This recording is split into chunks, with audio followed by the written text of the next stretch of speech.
Kayo na naman. Kayo na naman. Kayo na naman. Miss Chicana, sa dami-dami ng pwedeng pag-inumang lugar, bakit sa school pa kayo nag-shot-shot, ha? Ma'am, para daw sikat.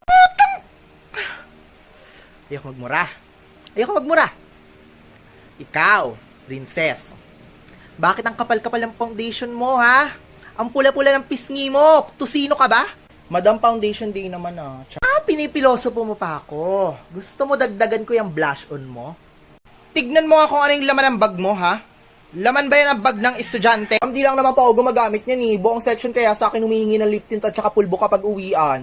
Tapos pag wala ako, sasabihan nila ako na malandi.